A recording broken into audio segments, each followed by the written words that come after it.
दे धडक बेधडक आपल्या परिसरातील ताज्या घडामोडी, घटना, समस्या, विविध क्षेत्रातील सर्वदूर बातम्या पाहण्यासाठी लोकशक्ती लाईव्ह न्यूज चॅनलला सबस्क्राईब करा आणि नोटिफिकेशन मिळवण्यासाठी बेल आयकॉनला प्रेस करा। उरण तालुक्यातील रस्त्यांची अत्यंत भीषण अवस्था झाली आहे।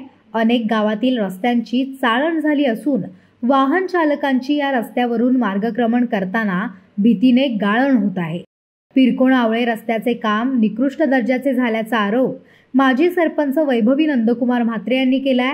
उरण पूर्व विभागातील पिरकोण-आवळे या रस्त्याचं रुंदीकरणाचं काम चालू आहे, मात्र ठेकेदाराने या कामासाठी वापरलेलं साहित्य हे निकृष्ट दर्जाचे असून कुठल्या तरी बांधकामासाठी माती आणून या रस्त्याच्या कडेला टाकत असल्याचे आरोप आता होत आहे।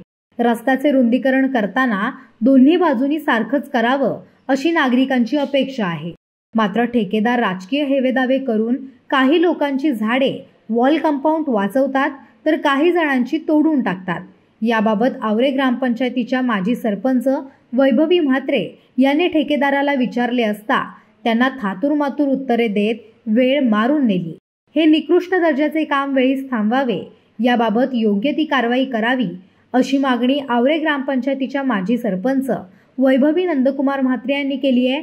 याबाबत सार्वजनिक उरण विभागीय सार्वजनिक बांधकाम अधिकारी नरेश पवार यांनी आजपर्यंत ठोस पावले उचलली नसल्यामुळे ही जनतेची दिशाभूल होत असल्याचं म्हटलं जात आहे। तरी वरिष्ठांनी या रस्त्याची सखोल चौकशी करून निकृष्ट दर्जाचं काम होत असलेलं त्वरित थांबावं अशी मागणी माजी सरपंच वैभवी म्हात्रे यांनी केली आहे। दरम्यान उरण करंजा मार्ग प्रवाशांसाठी मोठी समस्या ठरत आहे।